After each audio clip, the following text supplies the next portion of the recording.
আসসালামু আলাইকুম ওয়া রাহমাতুল্লাহি ওয়া বারাকাতুহু। ইন্নাল হামদালিল্লাহি রাব্বিল আলামিন ওয়াসসালাতু ওয়াসসালামু আলা কায়িদি গুররিল মুহাজ্জিলিন নাবিয়্যিনা মুহাম্মদ ওয়া আলা আলিহি ওয়া আসহাবিহি ওয়া মান দাআ বিদা'ওয়াতিহি ওয়াস্তান্না বিসুন্নাতিহি ওয়া জাহাদা ফি সাবিলিহি ইলা ইয়াউমিদ্দিন ওয়া বা'দ। فقد أرشده الله الرحمن في كتابه الفرقان بعد أعوذ بالله من الشيطان الرجيم يا أيها الذين آمنوا كتب عليكم الصيام كما كتب على الذين من قبلكم لعلكم تتقون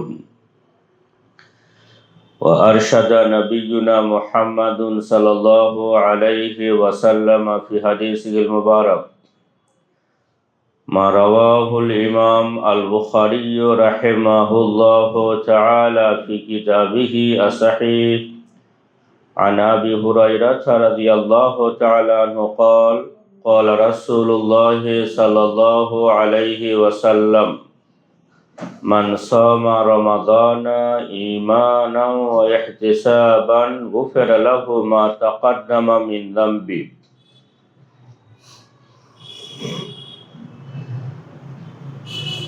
মেটিয়াবুরুজ শহর জমিয়তে আহলে হাদিসের ব্যবস্থাপনায়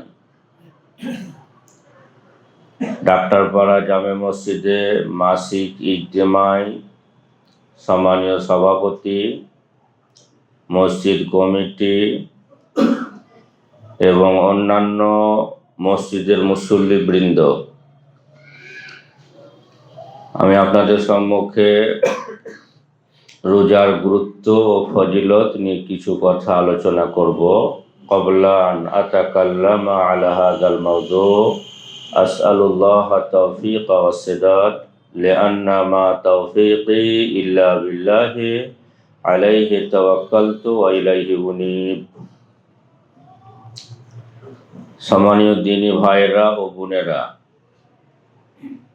আর মাত্র কয়েকদিন পর পশ্চিম গগনে এক ফালি চাঁদ উদ্ভাসিত হবে, যে চাঁদটা অন্যান্য 11টার চাঁদের চাইতে ব্যতিক্রম হবে। চাঁদটা ওঠা মাত্রই রব্বুল আলামিনের পক্ষ থেকে করুণার ধারা ভূপৃষ্ঠে প্রবাহিত হতে থাকবে।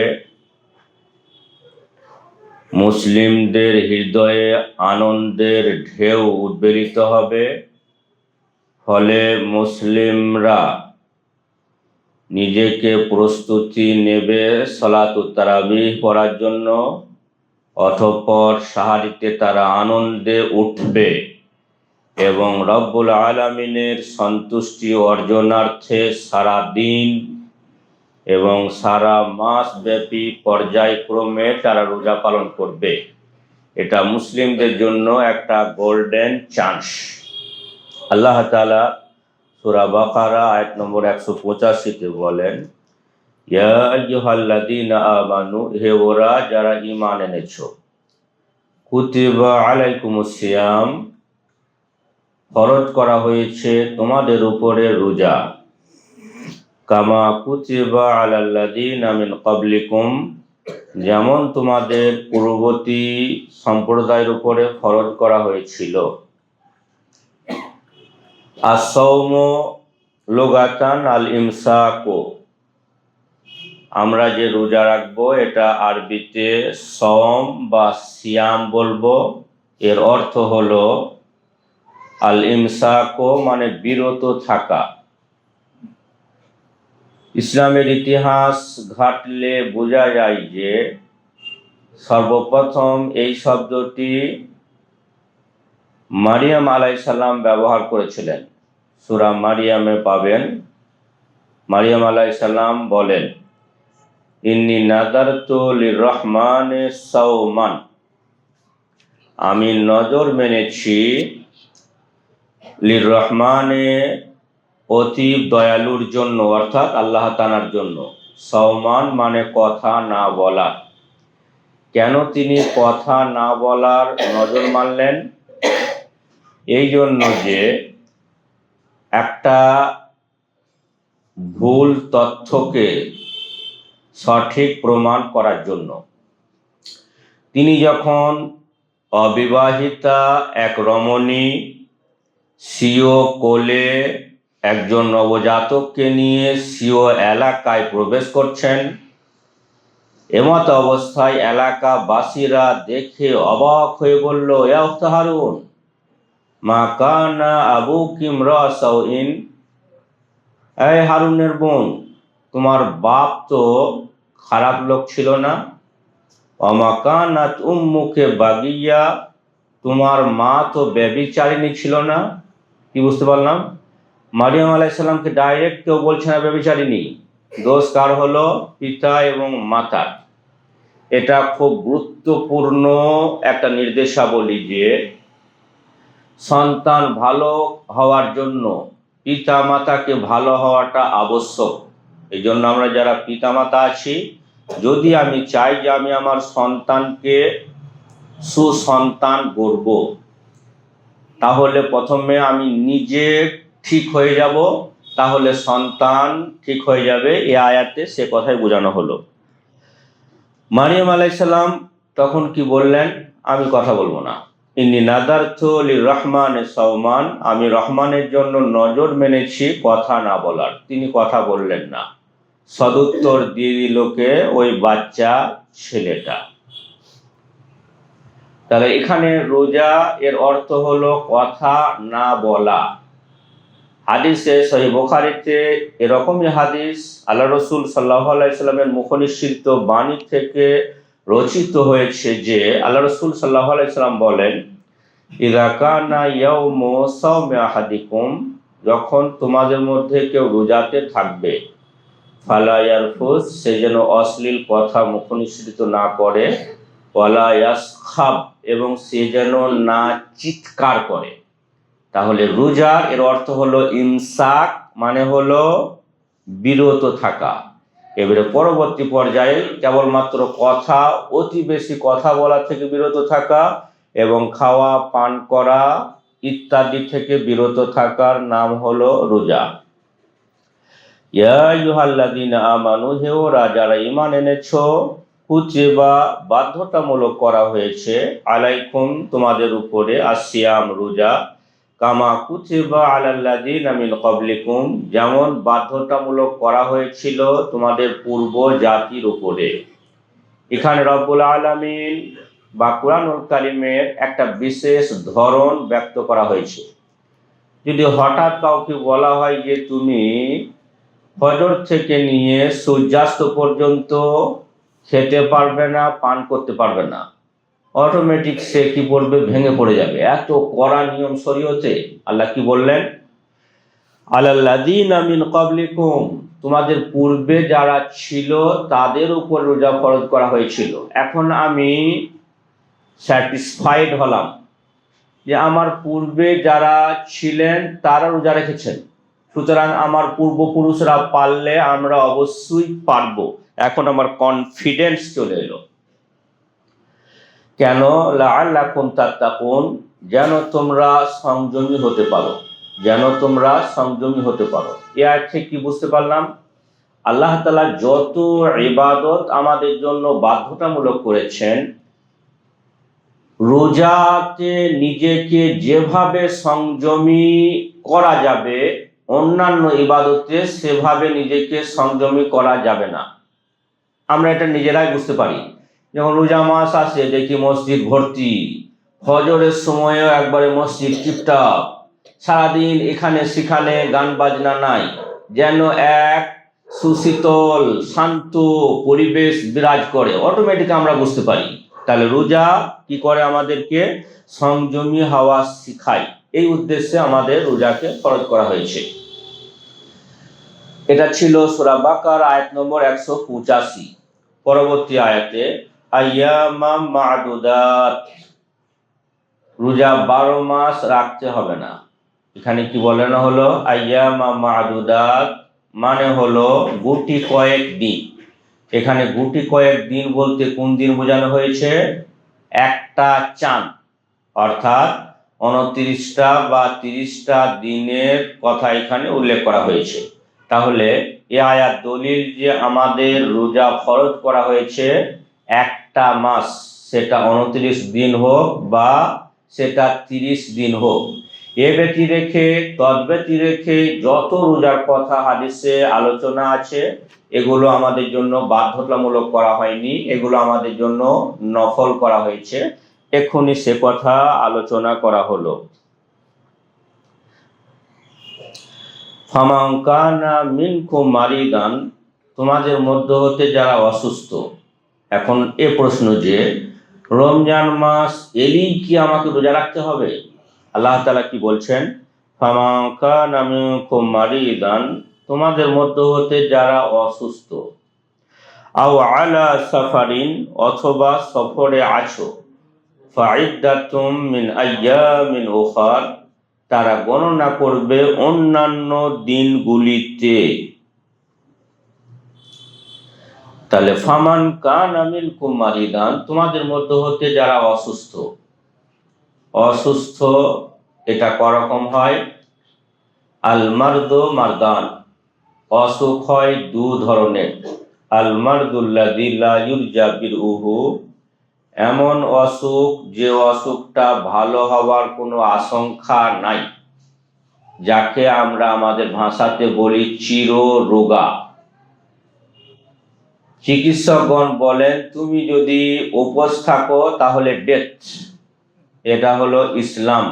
আল্লাহ তাআলা সূরা বাকারা আয়াত নম্বর 195 বলেছেন, ওয়ালা তুলকু বিআইদিকুম ইলা তাহলুকাতি, তোমরা নিজেকে ধ্বংসের মুখে ফেলে দিও না। এর মানে কি হলো? যদি আমি রোজা রেখেছি আর আমার প্রাণ বিনাশ হয়ে যাওয়ার আশঙ্কা থাকে, তাহলে ওই রোজাটা রব্বুল আলামিনের কাছে গ্রহণযোগ্য নয়। যদি আমি মরে যাই তাহলে ওই রোজাটা বাতিল বলে গণ্য হবে, কারণ তিনি নিষেধ করেছেন ওয়ালা তুলকু বিআইদিকুম ইলা তাহলুকাতি, তোমরা নিজেকে ধ্বংসের মধ্যে ফেলে দিও না।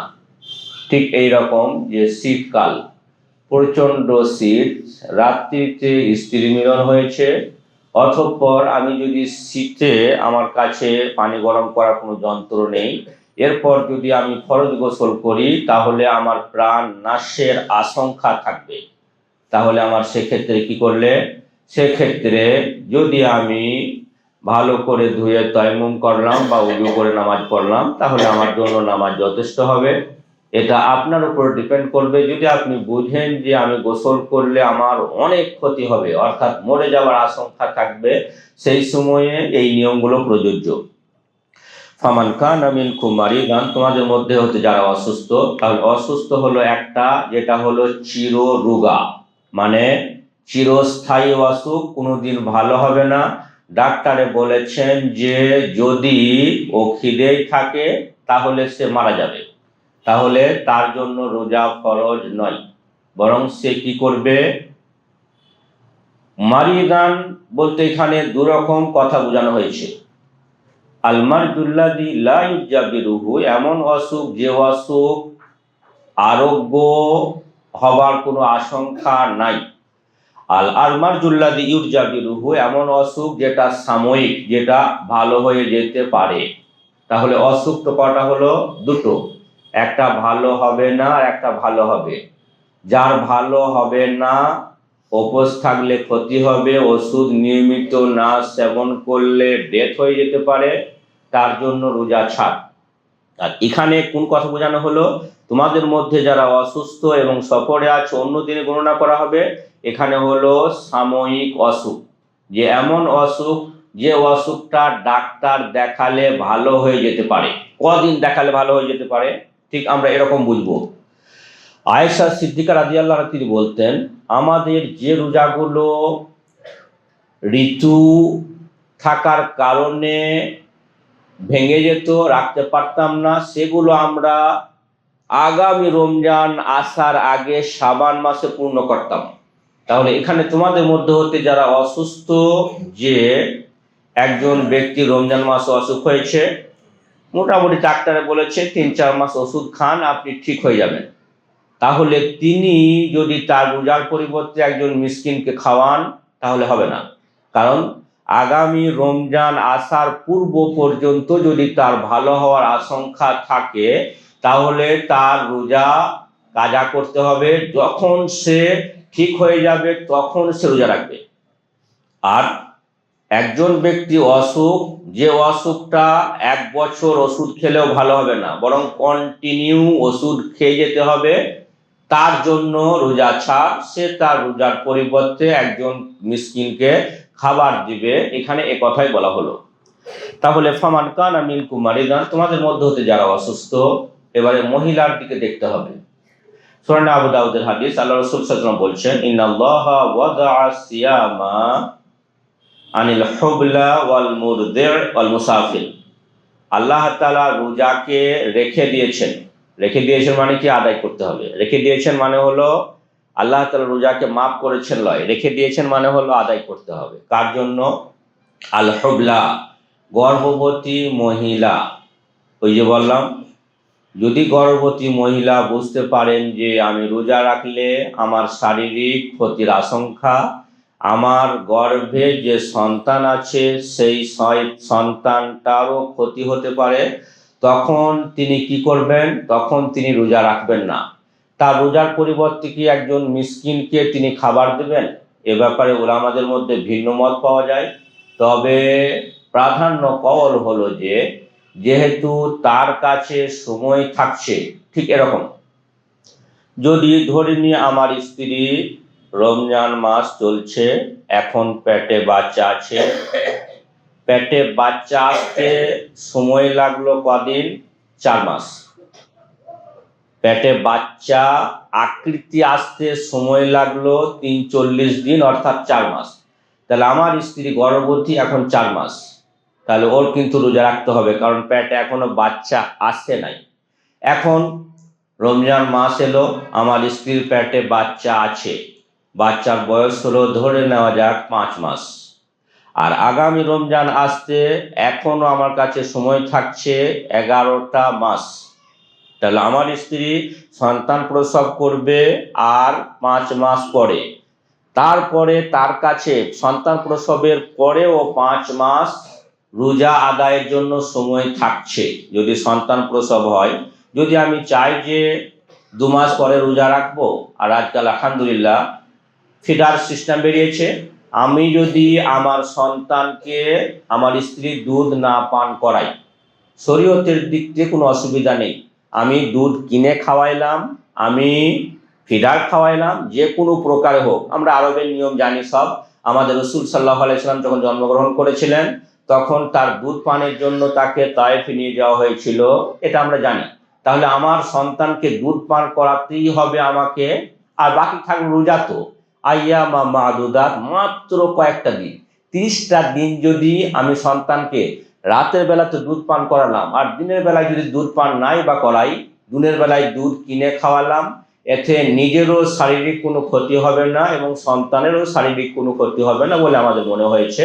তাহলে একজন ব্যক্তি, মহিলা গর্ভবতী হলে তিনি তার রোজা আগামী 11 মাসের, আগামী রমজান মাস আসার পূর্ব পর্যন্ত আদায় করে নেবেন। ক্বালা ইবনু বাদ হাযা ওয়া আফদাল, এটাকে তিনি উত্তম বলেছেন। যদিও একদল উলামায়ে কেরাম বলেছেন যে রোজা না রাখলেও চলবে, ফিদিয়া দিলেও হবে, তবে এটা আমাদের নিকটে প্রাধান্য মত নেই দলিলগুলো, কারণ এটা হলো ফরজ ব্যাপার, এই জন্য যতদূর সম্ভব আমরা আদায় করব। নাম্বার 2, আল মুরদি', দুগ্ধ দানকারিণী মহিলা। আজকের যুগে দুগ্ধ দানকারিণী মহিলা রোজা রাখবে না, এ কথাটা যেন বেমানান হলো। ঠিক এরকম যে আমি দুধ খাওয়ালাম না সন্তানদের, রাতের বেলায় খাওয়ালাম আর দিনের বেলায় দুধ কিনে খাওয়ালাম, তাহলে কোনো অসুবিধা হলো না। তাহলে কি বুঝতে পারা গেল?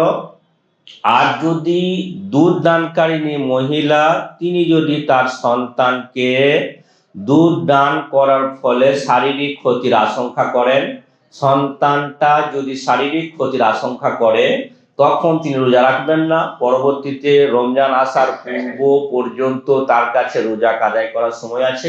তাহলে এখানে হাদিসের অর্থ কি হলো? ইন্নাল্লাহা ওয়াদা'a সিয়ামা আনিল হুবলা ওয়াল মুরদি ওয়াল মুসাফির।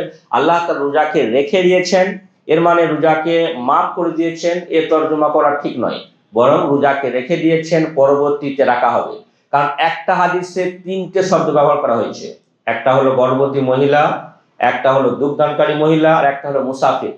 ঠিক একটা হাদিসে যখন তিনটে শব্দ ব্যবহার করা হয়েছে, তাহলে মুসাফির যেমন যদি আমি সফরে থাকি, আমার সফরে আমি রোজা রাখলাম না, মিসকিনকে খাওয়ালাম, হবে না, বরং আমি সফর থেকে যদি ফিরে আসবো, 6 মাস পরে ফিরে আসবো, 9 মাস পরে ফিরে আসবো, তাও কিন্তু আমাকে রোজা রাখতে হবে। তাহলে এই হাদিসের তিনটে নিয়ে একটাই অর্থ হলো যে তারা একজন দুগ্ধদানকারিণী মহিলা, গর্ভবতী মহিলা এবং মুসাফির, তারা রোজাকে কাজা করবেন, তার রোজার পরিবর্তে অন্যজনকে খাওয়াবেন। এ কথাটা সঠিক নয় বলেই আমাদের কাছে মনে হয়েছে। এই অর্থ হলো ফামান কানা মিনকুম মারিদান, তোমাদের মধ্যে হতে যারা অসুস্থ। আমাদের সমাজে দেখা যায় যে কিছু মহিলা আছেন যারা রমজান মাস চলছে, বাড়িতে সবাই রোজা রাখে, তো আমিও রোজাকে পালন করব, এই জন্য শিওর ঋতুকে বন্ধ করার জন্য ট্যাবলেট ইউজ করেন। সৌদি উলামারা এই ব্যাপারেও দ্বিমত পোষণ করেছেন। কেউ বলেছেন ট্যাবলেট ব্যবহার করে ঋতুকে সে রুখে রাখবে, যে এই মাসই রোজা রাখবে। আর একদল উলামায়ে কেরাম বলেন যে না, ট্যাবলেট ইউজ করাটা যাবে না, কারণ এটা হলো রব্বুল আলামিনের নিয়ম, আর লা তাবদীলা লিখালকিল্লাহ, আল্লাহ তাআলার সৃষ্টির পরিবর্তন নাই। সুতরাং এটা আমাদের নিকটে প্রাধান্য মনে হয়েছে যে মহিলারা ট্যাবলেট ইউজ করে ঋতুর স্রাবকে বন্ধ করবেন, এটা তাদের জন্য সঠিক নয় বলেই মনে হয়েছে। সুতরাং যদি রমজান মাসে 4-5 দিন 6-7 দিন যদি ঋতু আসে, তাহলে ওই কদিন তারা রোজা রাখবেন না। তেমনি আর নেফাস বলা হয় যখন কোনো মহিলার গর্ভে সন্তান জন্মগ্রহণ করে অতঃপর লজ্জাস্থান থেকে যে রক্ত নির্গত হয় তাকে বলা হয় নেফাস। এই রক্ত যতদিন চলবে ততদিন তার জন্য নামাজ এবং রোজা মাফ। নামাজ পরবর্তীতে আদায় করতে হবে না, আর রোজাগুলো তাকে পরবর্তীতে কাজা করবে। তাহলে এখানে যারা অসুস্থ, আল্লাহ তাআলা বলেন ফামান কানা মিনকুম মারিদান, তোমাদের মধ্যে হতে যারা অসুস্থ। তাহলে অসুস্থ হলো এই কতগুলো লোক যাদের পরবর্তীতে রোজা রাখতে হবে। ওয়াও আলা সাফারিন, অথবা সফরে থাকবে, ফাইদাতুম মিন আইয়ামিন উখার, তারা পরবর্তী দিন রোজা রাখবে। পরবর্তী দিন বলতে কদিন সময় থাকছে তাদের কাছে সময় থাকছে আগামী রমজান আসার পূর্ব মুহূর্ত পর্যন্ত।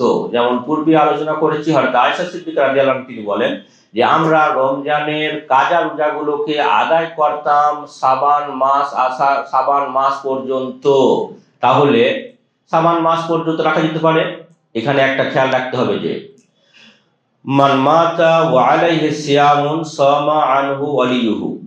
এখন আমার স্ত্রী ঋতু থাকার কারণে রমজান মাসে রোজা রাখতে পারে নাই, আগামী শাবান পর্যন্ত আগে রাখবো বলে সিদ্ধান্ত নিয়েছিল, তার আগেই মারা গেল। তাহলে আমার স্ত্রী যে রোজাগুলো রাখতে পারেনি, এই রোজাগুলো কি হবে? আল্লাহ রাসূল সাল্লাল্লাহু আলাইহি ওয়াসাল্লাম বলেন মান মাতা, যে ব্যক্তি মারা গেল, ওয়া আলাইহি সিয়ামুন, তার উপরে রোজা ছিল, সামা আনহু ওয়ালিয়ুহু, তার অভিভাবক তার পক্ষ থেকে রোজা রাখবে। এখন তার অভিভাবক তার পক্ষ থেকে রোজা রাখবে বলতে কি রোজা রাখবে? ওই যে অসুখে ছিল, এর অর্থ হলো যে তার অভিভাবকের দায়িত্ব বর্তাবে। যদি অভিভাবক চায় নিজে রাখবে তো রাখতে পারেন, অভিভাবক যদি চায় যে তার যতদিন রোজা বাদ ছিল তটা রোজার পরিবর্তে ফিদিয়া দিয়ে দেবেন, তাহলেও দেওয়া যেতে পারে। এ হাদিসে সে কথাই উল্লেখ করা হয়েছে। ওয়ালাল্লাযীনা ইউতিকুনাহু, এবং যাদের সামর্থ্য আছে ফিদিয়াতুন তুআমু মিসকিনিন, তারা একটা মিসকিনকে ফিদিয়া দেবে। এখানে কি বোঝানো হলো? যাদের সামর্থ্য আছে তাদের রোজা না রাখলেও চলবে। এর মানে হলো যাদের কাছে পয়সা আছে, যে রমজান মাসেও তারা খাবার ব্যবস্থা করতে পারবে, তাদের রোজা রাখলেও হবে। এই আয়াতে সে কথাই বোঝানো হলো। এই আয়াতটাকে কিছু সাহাবায়ে কেরাম মানসুখ বলেছেন, অর্থাৎ এর হুকুম বাতিল। কারণ পরবর্তী আয়াত আছে, ফামান শাহিদা মিনকুম সাহরা ফালিয়াসুমহু, যে ব্যক্তি রমজান মাস পাবে তাকে রোজা রাখতেই হবে। তাহলে সামর্থ্য থাকলো রোজা রাখলাম না, ফিদিয়া দিয়ে দিলাম, এই নিয়ম ইসলামে রহিত হয়ে গেছে। ক্বালা ইবনে আব্বাস, ইবনে আব্বাস রাদিয়াল্লাহু আনহু বলেন, লাইসাত হিয়া মানসুখাতুন, এই আয়াতটা মানসুখ হয়নি, বরং হিয়া লিল রাজুলিল কাবীর ওয়াল মারআতিল আজুজ, মানে অতি বৃদ্ধ এবং অতি বৃদ্ধা তারা রোজা রাখবে না, বরং তাদের রোজার পরিবর্তে একজন মিসকিনকে ফিরিয়ে দেবে। তাহলে ইবনে আব্বাস রাদিয়াল্লাহু আনহু বলছেন না, এই আয়াতটা মানসুখ নয়।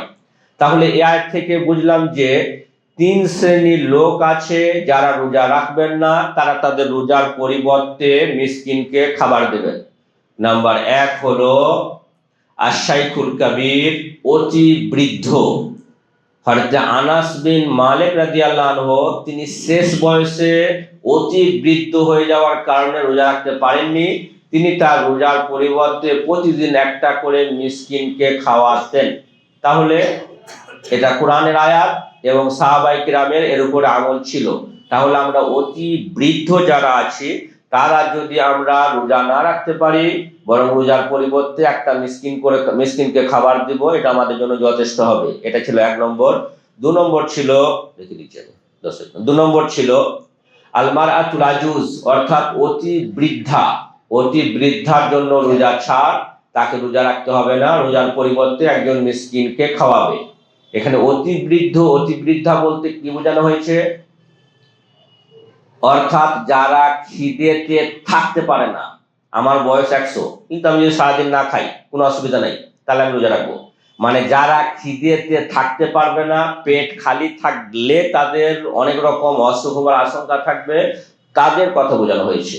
নাম্বার 3 আলমারদুল্লাযী লা ইউজাবিরুহু, এমন অসুখ যে অসুখটা ভালো হবার কোনো আশঙ্কা নাই। এই তিনজন ব্যক্তি কেবলমাত্র ফিদিয়া দেবেন। বাকি যত ধরনের অসুখ আছে সব অসুখগুলোতে আগামী রমজান আসার পূর্ব মুহূর্ত পর্যন্ত তারা ওইগুলোকে আদায় করবেন, অর্থাৎ কাজা করবেন পরবর্তীতে। খালি তিনজনের জন্য রোজা মাফ। এই রোজা মাফে তারা কি করবে? ফিদিয়াতুন তুআমু মিসকিন, একজন মিসকিনকে খাবার দিবে। মিসকিনকে খাবার সাহাবায়ে কেরাম কত দিতেন? নিসফু সাইন, মানে হলো অর্ধ সা। যেমন আমরা রোজাতে ইফতার বের করি 1 সা, মানে 2.5 কিলো, ওর অর্ধেক হলো 1 কিলো 250 গ্রাম। তাহলে 1 কিলো 250 গ্রাম খাদ্যদ্রব্য প্রতিটা রোজার পরিবর্তে একজন মিসকিনকে দিলাম, তাহলে এটা আমার জন্য যথেষ্ট হবে। জরুরি নেই যে একসাথে সব দিয়ে দিতে হবে। আমি যদি প্রতিদিন একটা করে মিসকিনকে দিতে পারি, যে কোনো প্রকারে হোক আমাকে 30টা বা 29টা গণনা পূর্ণ করতে হবে, এখানে সে কথাই বোঝানো হয়েছে। ফামান তাতাওয়া খায়রান ফাহুয়া খায়রুল লাহু, যে ব্যক্তি একটু বেশি দিবে তার জন্য বেশি নেকি হবে। মানে এখানে বোঝানো হলো নিসফে সা, মানে 1 কিলো 250 গ্রাম। এখন আমি দিলাম মিসকিনকে 1.5 কিলো করে, অর্থাৎ 250 গ্রাম বেশি দিলাম, তাহলে এটা আমার জন্য কি হলো? নেকি বেশি হলো। তো আমরা এটা চেষ্টা করব যে 1 কিলো 250 গ্রামের জায়গাতে 1.5 কিলো বা 2 কিলো করে মিসকিনকে দিয়ে দিলাম, যাতে ওই দিন তার পর্যাপ্ত পরিমাণে সে খেতে পারে, পর্যাপ্ত পরিমাণে সে আহার করতে পারে। এটা আমাদের খেয়াল রাখতে হবে। আলহামদুলিল্লাহ আমাদের কাছে চাল খুব দামি জিনিস নয়, সস্তা, সুতরাং যদি বেশি দিয়ে দিই তাই এটা আমার জন্য পারমিশন রয়েছে। অন্যান্য ইবাদতের ক্ষেত্রে কিন্তু নাই। জোহরের নামাজ 4 রাকাত বলি 5 রাকাত করব, অ্যাকসেপ্টেবল নয়। কারণ এখানে দানের ক্ষেত্রে কেবলমাত্র যদি বেশি দিই তাহলে আমি বেশি দিতে পারবো, এ কথা বোঝানো হয়েছে। তাহলে এ ছিল রমজান সম্পর্কিত কয়েকটি কথা। আমরা সকলে মিলে আমাদের প্রতিপালক রব্বুল আলামিনের নিকটে আকুল প্রার্থনা করি, প্রভু দয়াময় তুমি আমাদের সকল কি সামনে রমজানের রোজাকে যথাযথভাবে পালন করা তৌফিক দিও, আমিন। প্রভু দয়াময়, আমরা যারা এখানে আছি কেবলমাত্র তোমার মনোনীত দিন ইসলামের আলোচনা করার এবং শোনার জন্যই আছি। সুতরাং আমাদের এই আলোচনা শোনা এবং আলোচনা করাটা কিয়ামতের দিনে তুমি মিজানের পাল্লায় রাখিও, আমিন। প্রভু দয়াময়, আমরা যারা শুনলাম বললাম সকল কি ভালোভাবে সঠিকভাবে আমল করা তৌফিক দিও, আমিন। ওয়া আখিরু দাওয়ানা আলহামদুলিল্লাহি রাব্বিল আলামিন ওয়া সাল্লাল্লাহু আলা নাবিয়্যিনা মুহাম্মদ ওয়া আলা আলিহি ওয়া আসহাবিহি আজমাইন। আসসালামু আলাইকুম ওয়া রাহমাতুল্লাহি ওয়া বারাকাতুহু।